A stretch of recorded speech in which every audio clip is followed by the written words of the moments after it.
Welcome to On the Mark. I'm your host, Howard Mark Rubin. I am so excited to present this podcast series addressing our rapidly changing world and how it is affecting industries and people in unique and interesting ways. As John F. Kennedy once said, change is the law of life, and those who look only to the past or present are certain to miss the future. The business leaders and personalities who I will be interviewing in these podcasts certainly look to the future. And I hope you come away with information and inspiration that helps you adapt in both your business and personal lives. You can find these podcasts on all major platforms, including YouTube, LinkedIn, Facebook, Apple Podcasts, Spotify, and on our website, getsplatzer.com.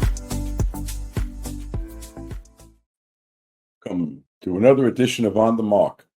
And today we're going to be discussing how the pandemic and how AI has affected fundraising for charities primarily. And the guest today is Bruce Eagel, the founder and president of Eagle Promotions.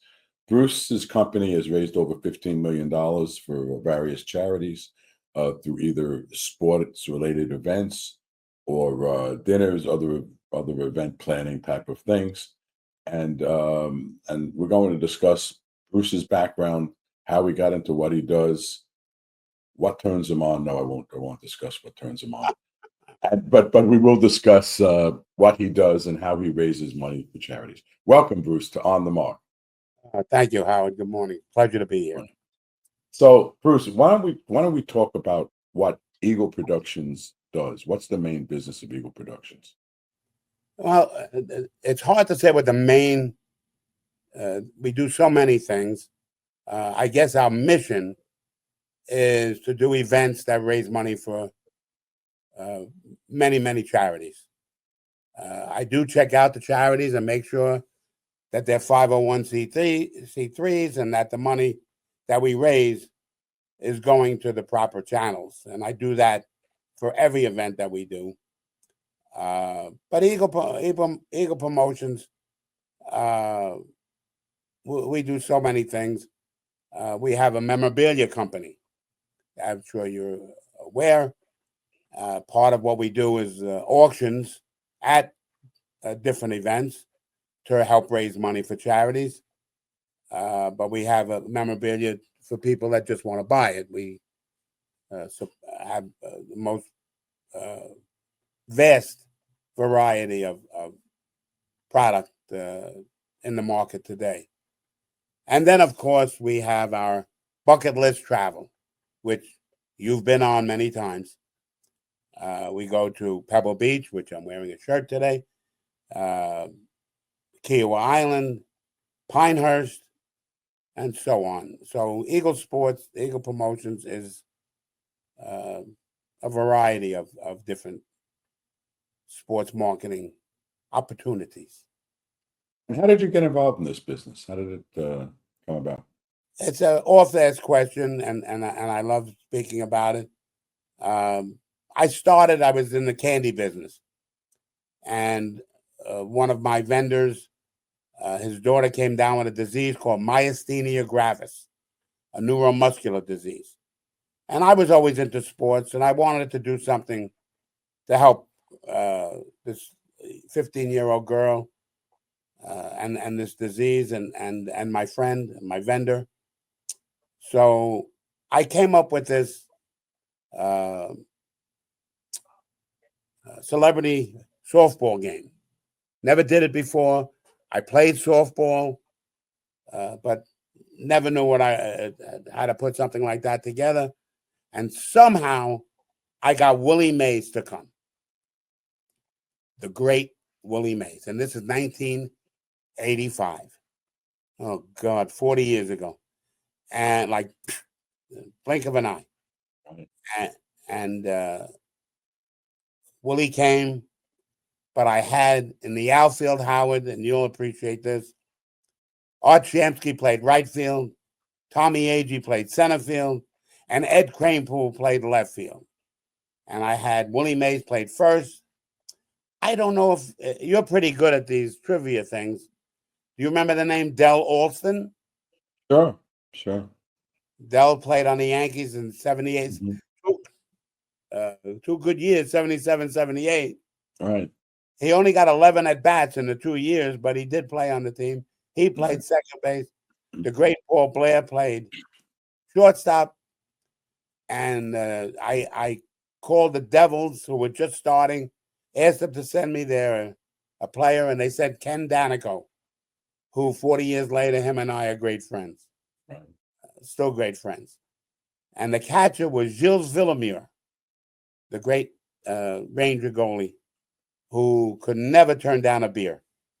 And he said, "I'll come if you give me beer." So we did this game, and 5,000 people showed up. Now, I didn't know too much of what I was doing. I only charged $2 a person. Again, it's 40 years ago, but I could have charged $20 a person. But we still raised $55,000. And here's the great story. And I might have told you this. I told you the story about me striking Willie Mays out. Several times. It's the highlight of your life. But go ahead, tell it to our audience. Well, first of all, Willie Mays is my sports hero, and will always be my sports hero. To me, arguably the greatest player that ever played. And now he's up at bat in this charity softball game, and I'm in the stands selling popcorn and raffles, but I was in uniform. And in the field was my team. It was my team against a celebrity team. And so now Willie Mays is up at bat, and my friends start yelling, Bruce, you got to pitch to Willie Mays. And I yell timeout from the stands. And the umpire, who was a friend, yells timeout. And I come running in, and I asked Willie if he'll let me take a few warm-ups, and he said, sure. And I threw a hard one to Gilles Villemure, almost hit him in the face. And I said, Gilles, would you mind if I got a real catch? He said, no, this way I could drink more beer. And so I got my friend Jeff, and he got behind the plate, put a mask on. And I'm warming up, and Willie Mays in his voice says, that's all you got, man? I said, that's it, Willie. And he got up, and I threw a fastball, right, chest high. Umpire called a strike. And he doesn't phase Willie. He actually moves up towards me. And I throw him a curveball. Now, I had a great curveball. I had a national curveball. And he jumps out of the way. The ball goes over the plate. Strike two. So now I don't know what hit me. I'm on the mound, and 5,000 people are yelling. And I said, I can't strike out Willie Mays. I can't strike out my hero. But what did I do? I threw it in easy. He swung twice because it was like a changeup. So honestly, I struck him out. But the umpire, my friend, again, being smarter than me, he calls foul ball, because he didn't want Willie Mays to strike out, and I didn't either. So I threw the next pitch, same pitch, slow pitch, and he hits it over my left fielder's head. And as he's circling first base, he says, I told you ain't got nothing. I told you ain't got nothing. But meanwhile, I struck him out. But that's how I got into. Oh, and on the way home, driving home, and we raised so much money, and it was so successful. My wife turns to me and she says, in her inevitable way, and pardon the French, but she says, schmuck. And this is from an Irish Catholic wife. She said, schmuck, you're pretty good at this. I think you'd rather do this than sell candy. And that's how I got started into it. And I know from attending your events, they're always great events, that one of the things that you are able to do, you have a lot of good sports contacts. So you always get some players who come to the events, which people always like. Sometimes you have events. I remember you had one with Ron Guidry, where the centerpiece is the sports star, but sometimes there are events you just have sports stars come. I remember OJ Anderson, you do a charity event for him. There's always a lot of baseball and football and basketball stars that come. And that's one of your, I think, hallmarks, is that you're able to, because of your contacts in the sports world, to bring these people. How did you make these contacts in the sports world that you are able to bring these stars to make these events special? Howard, I was always in the sports field. My dad, God bless him, was a manager in the Bronx, and he managed many great players. Uh, One of the players he managed was the great Ken Singleton. He managed him for 4 years in the Bronx, and he also managed Devon White. People don't know, Devon played for the 92-93 Toronto Blue Jays, who won the World Series, and he also played for the 97 Marlins, who won the World Series. And he played 4 years for my dad.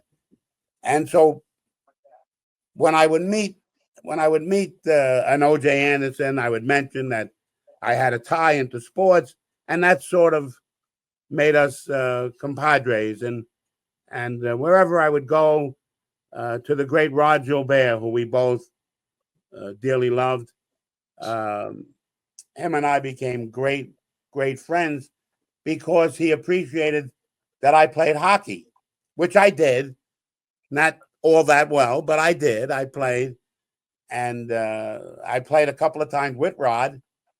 I can And imagine seeing you on skates, and I can't get that vision of you well, on skates. And 50 it's pounds lighter, number one. okay, right?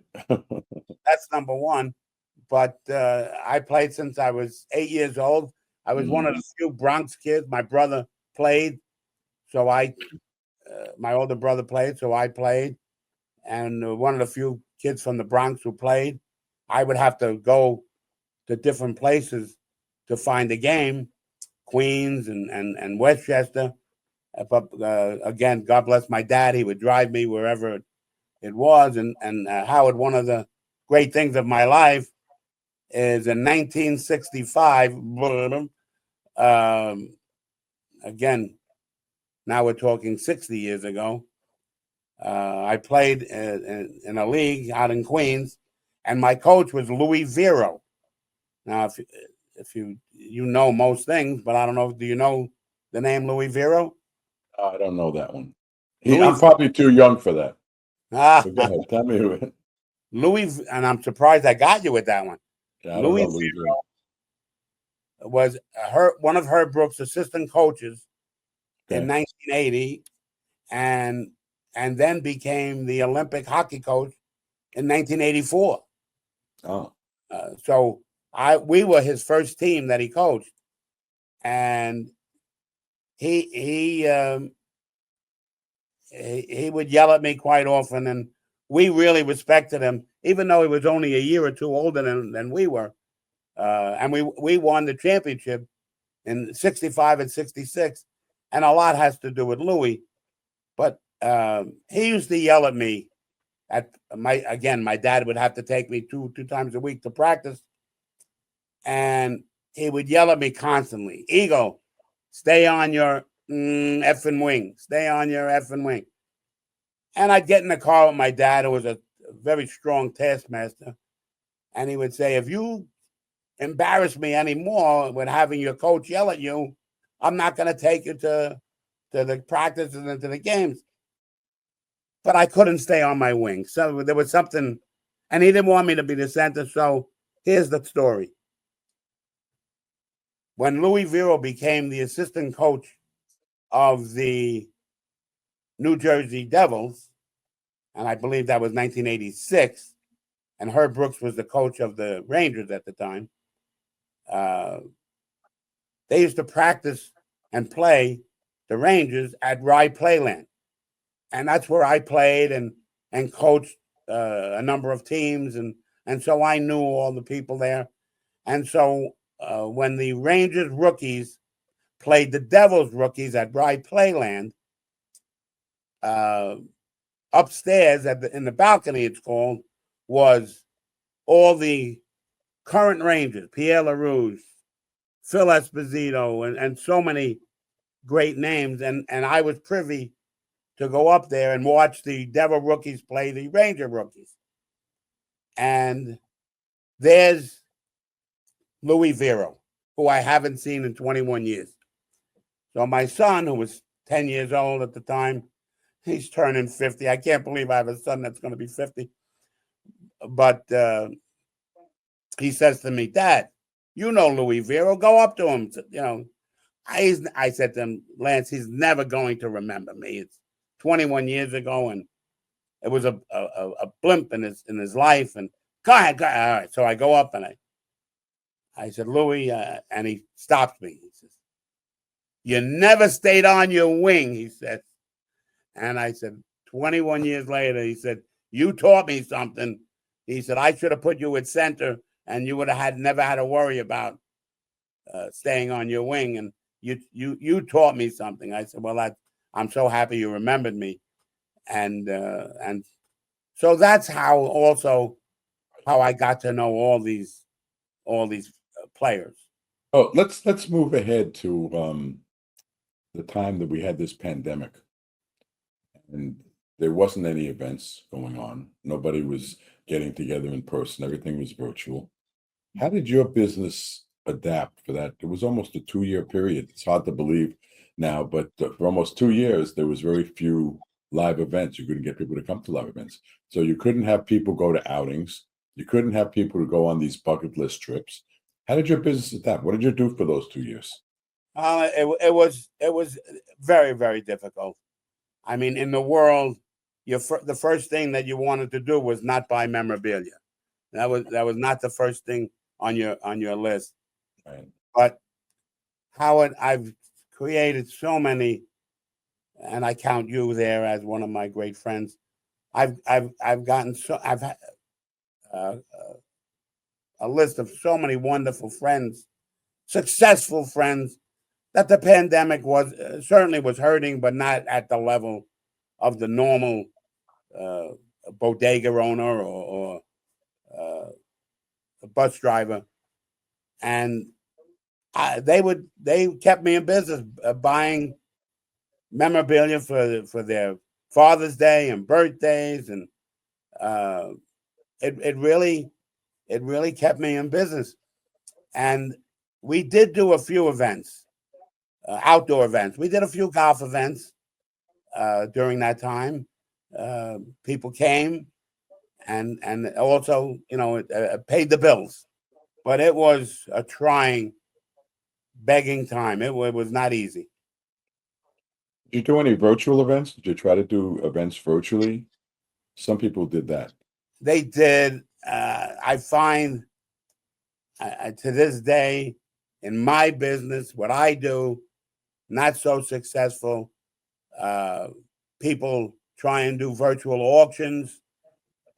They don't work. They just don't work. Progress is progress, and I'm sure sooner or later it'll be what it is.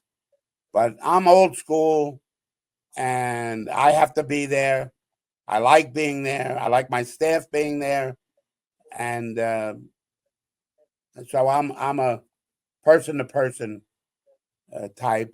So we did not do virtual, and I also had a lot of friends in that at that time that held off payments that I had to make, and different favors that I asked, and they came through, and here I am.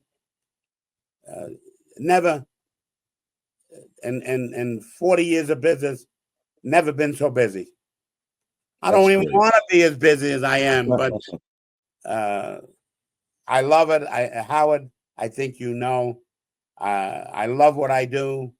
I love raising money, especially for children or veterans, and I love making people happy. It's people say you'd rather do that than make money. Well, you need money. I have 6 grandchildren, so you need money to survive. But yes, I would rather make people happy. That's just the way I am. Oh, let me talk a little about the memorabilia business because I have some issues with the business and the what goes on.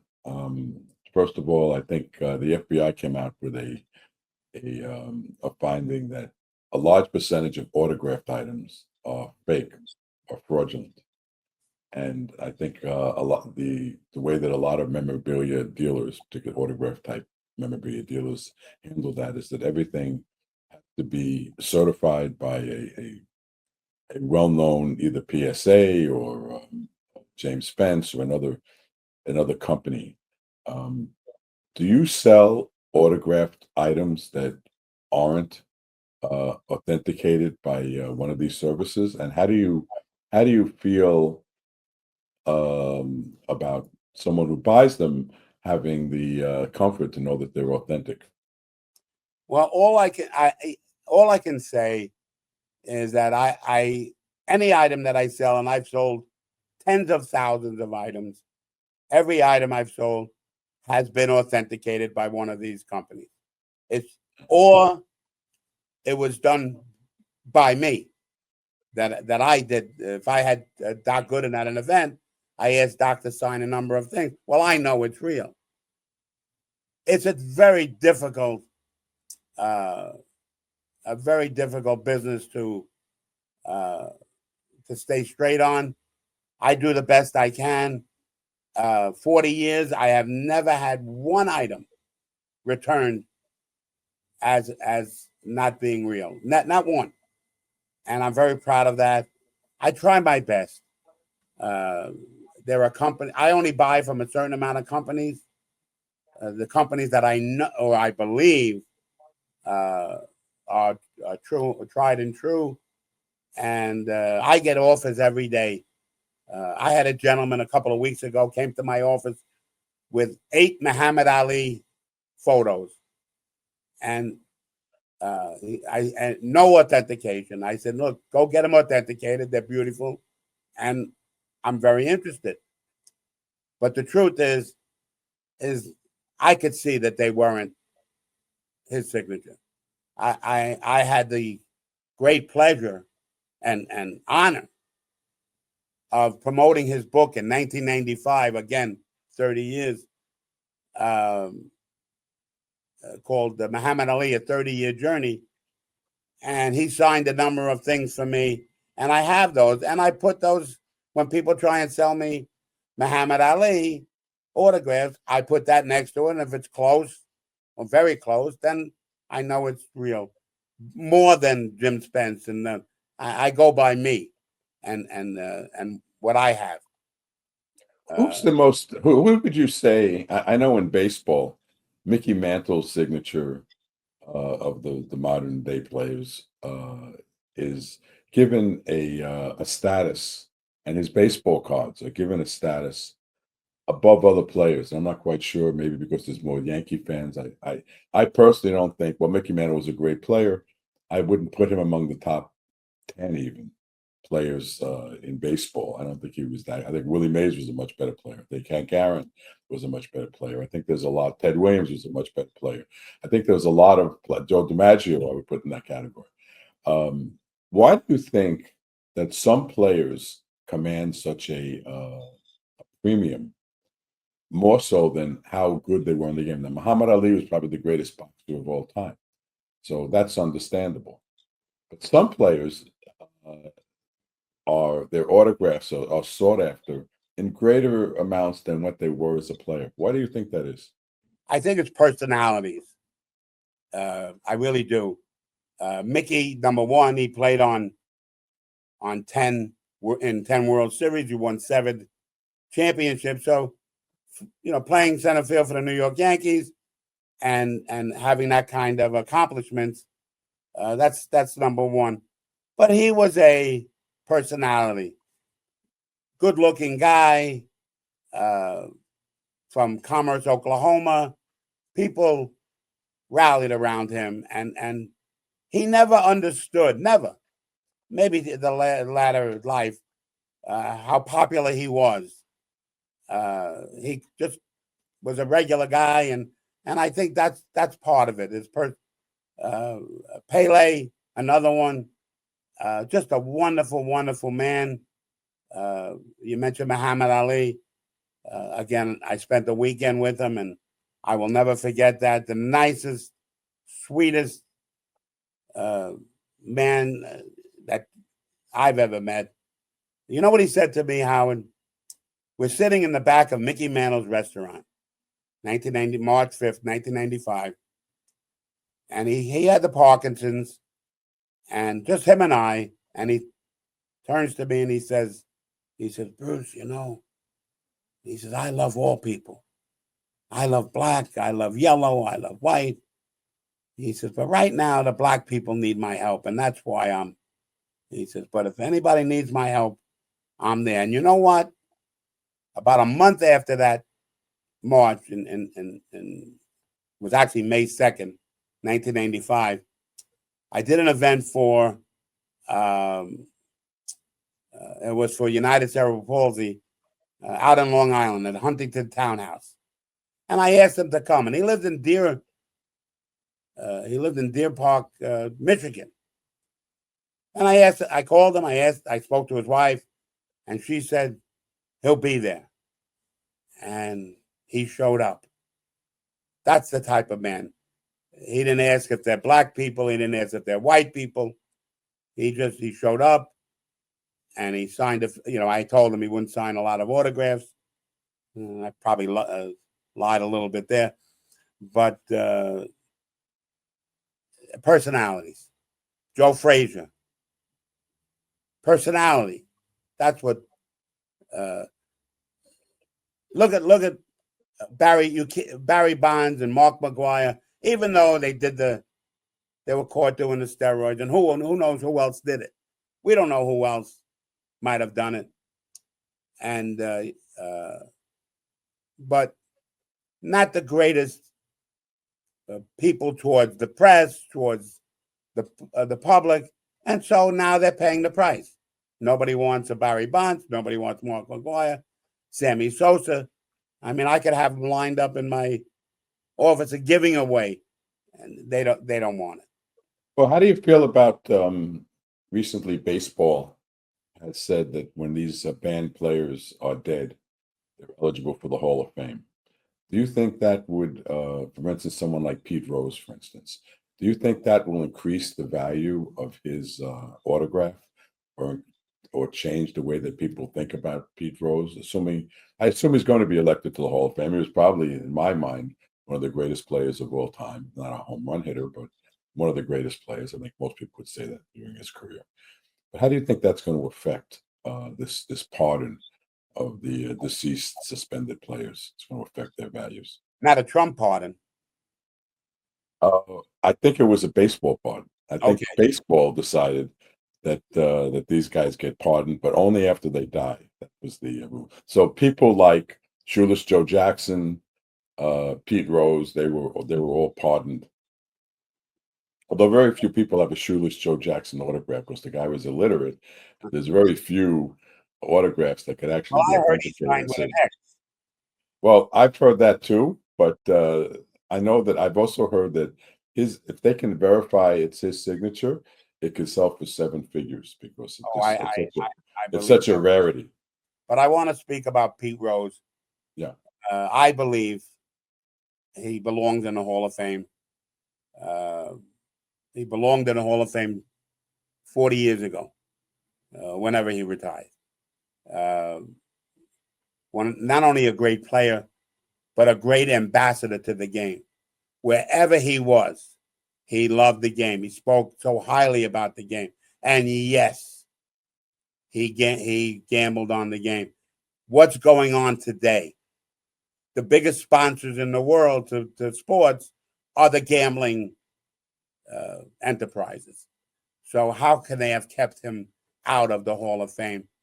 I did a few appearances with Pete, and whenever I did it, he grabbed some young kids and spoke to them and showed them how to throw a baseball, and I could see the love he had for the sport. Did he make a mistake? Hey, if they put the mistakes I've made in my life, I wouldn't be in any Hall of Fame either. So you have to. Are you in a Hall of Fame? I am in the Hall of Fame. I'm in the Central Park Softball Hall of Fame. Ah, okay. So you never used steroids, right? You would have that. Well, I don't want to go there. Okay. No, I never use steroids. No. All right. So let me talk about something else. I want to talk about memorabilia as an investment. Some people say, "Oh, I'm going to collect Sometimes it's autographs, jerseys, baseball cards, now tickets or programs. And I think that the value is going to go up. Um, my feeling is the markets for this are very volatile.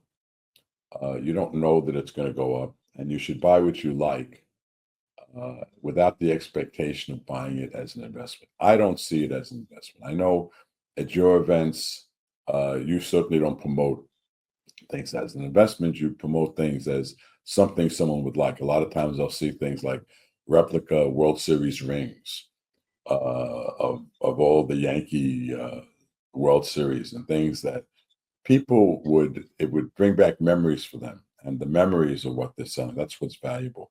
How do you see memorabilia as an investment? And if you think it is an investment, what do you think is the best investment in the memorabilia world? First of all, I agree with you, Howard. Uh, at our events, inevitably somebody will ask me, "Oh, if I buy this, to what will it be in 10 years?" And I say exactly what you said. I do not confess that this will give their retirement. Number one, a good signature will never go down, so that's number one. It won't go down in value. But I tell them that if you want something, buy it because you love it. Buy it because it reminds you of your childhood. Buy it because you're buying it for somebody who will get such a kick out of what you're getting.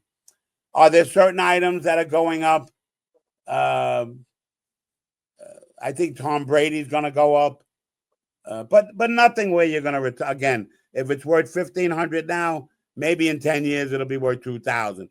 I mean, it's not a reason to buy it. And I don't tell them, I never say it that buy it because it's an investment. Mickey Mantle baseball, now it's going up, but again, going up from 1,000 to 1,200. It's not something that you're going to retire on.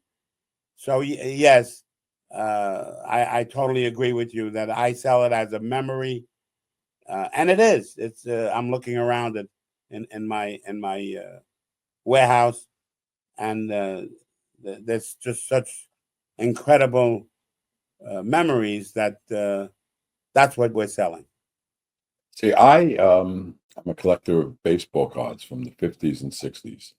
And I just made a substantial sale, well, not just, but a couple of years ago through Heritage of those cards. And for baseball cards, uh, they have gone out substantially, actually higher than inflation. I know it's not something that you particularly deal with, but particularly Mickey Mantle for some reason, a Mickey Mantle rookie card from either Bowman 51 or Topps 52, Or Derek Jeter, or Derek Jeter, or a Derek Jeter rookie card. Those things, for whatever reason, have gone up substantially. It's also interesting, it used to be a negative if a baseball card was autographed. It decreased the value because it was considered that the signature uh, was a flaw on the card. Now there's a whole market for autographed deceased players, and that market is increasing substantially. People are looking for those cards. But how do you feel about baseball cards as an investment? again, it's something for whatever reason I just never got into. I did use it on my bicycle to make the noise, All right. and I had a little collection. And we moved. My family moved when I was 17, and as many mothers, when we moved, my mother threw out my baseball card collection, and maybe that's the reason that I never got into. But my grandson is into it, very heavy, and he teaches me, and we go to the different shows, and he's very good. He's 17 now. He'll be 18 in July. Going to Lynn University in Boca Raton. What a life! Imagine going to college in Boca Raton, and I have another granddaughter. I have a granddaughter going to the University of Tampa. There's something wrong. I went to Long Island University, and I had to take the train an hour and a half from the Bronx to Brooklyn, and that was my Boca Raton. But I see the cards. He does very well. He buys a card sometimes he finds one for $30, $40, and he sells it for $250. So obviously there are people that are doing very well with baseball cards. I mean cards in general. Oh, let's talk about something else that you do. I don't know a lot, but it's actually how I originally met you. You do golf outings for charities. You run the golf outing for some charities. If a charity is looking to do a golf outing, they've never done one before, what do you think they need to have in place, or how do you think they should go about trying to put together a golf outing, other than hiring your company? Yeah, hiring my company would be a smart thing. Okay. Number one, I always tell them plan out far in advance because there's so many moving parts to a successful golf tournament. Sponsors, that's number one. You want to have sponsors because the proceeds over the cost of the foursome from the golf tournament is where sponsors come in. And so you need time to go out and sell your sponsorship. To me, that's the most important thing. Right now, I'm involved in an event for Tunnels for Towers, September 8th at Metuchen Country Club. I'm doing it with Leonard Marshall, the great New York Giant, Sure. who's very, very involved. And he calls me every day. And again, it's September 8th. And I received a call this morning from a company, and they're going to be the presenting sponsor.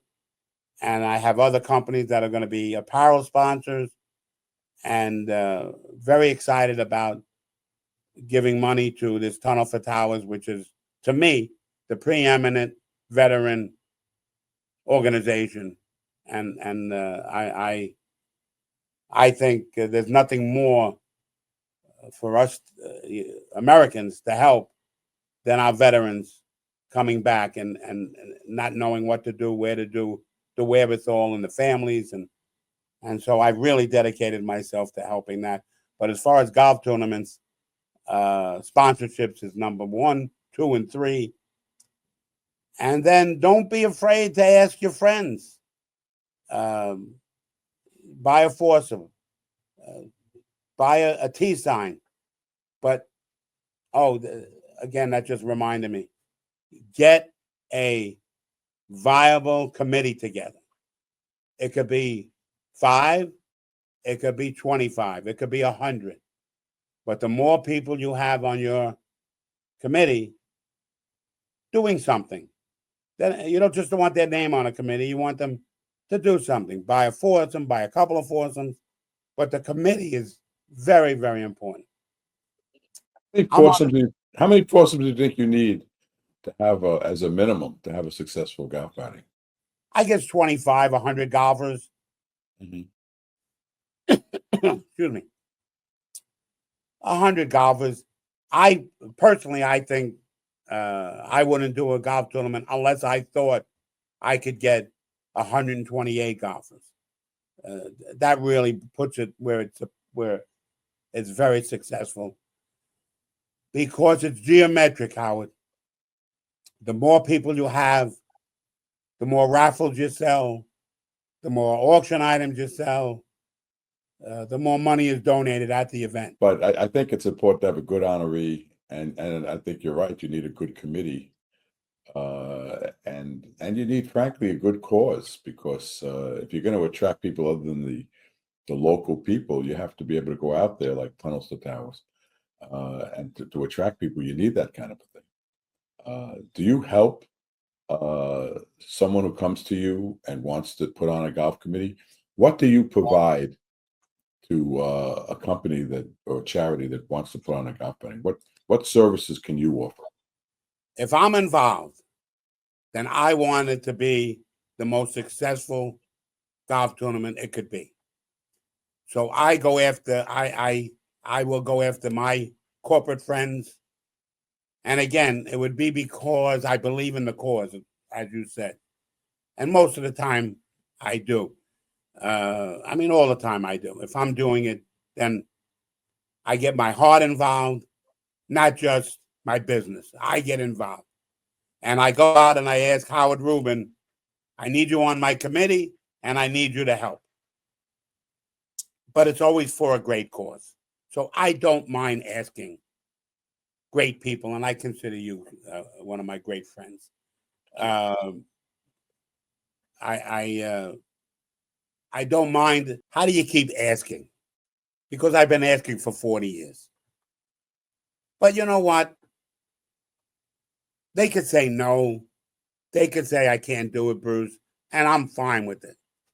If a Howard Rubin said to me, Bruce, look, I've done so many this year, and can't just the budget won't allow it. I said, hey, we'll get you next time, and I go after the next one. It's something that I've developed over the years, Howard. Friendships, and again, that's how I stayed in business, through these friendships in the corporate world that you can't put a value on it. It's just I go to sleep at night and I thank God for these friendships that keep me in business and keep donating and supporting these charities that I believe in. And you know what? I think it helps the world, not only the country, but the world. We did an event last year. I did it with Leonard Marshall, actually. It was called Michaela. And Leonard Marshall was in his bank. He's telling me he was calling me from the bank. And this woman behind him had this young girl in a wheelchair type of thing. And she was telling him, and this is in a line at the bank, of how she struggles with this Michaela, her daughter. He called me and he said, Bruce, we're doing an event. We're doing it for Michaela. And he hangs up the phone. And It's a great story. And we did it. And we did it last year. Mm-hmm. And we raised enough money to buy. This is what Leonard wanted to do, to raise enough money to buy an RV that was easy accessible for Michaela, and we bought it. We did an event and we put it together, by the way, in 2 months, and we raised $31,000, and we bought this RV for this girl Michaela. So that's what we do. That's great, Bruce.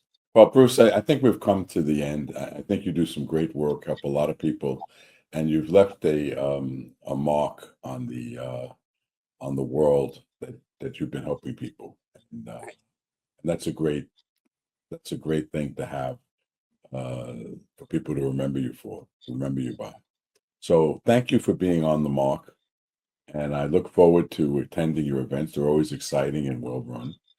And I'll speak to you on the other side and maybe see you on the golf course. I'm sure we will. And, okay. And thank you for this opportunity. I really enjoyed it. Thank you. Bye-bye. Bye now. I hope you enjoyed this episode of On the Mark. I started this podcast by quoting John F. Kennedy and would like to end it with quoting one of my favorite baseball players, Nolan Ryan. Enjoying success requires the ability to adapt. Only by being open to change will you have a true opportunity to get the most from your talent. I wish you success in staying ahead of the curve instead of behind the 8 ball. Thank you for tuning in.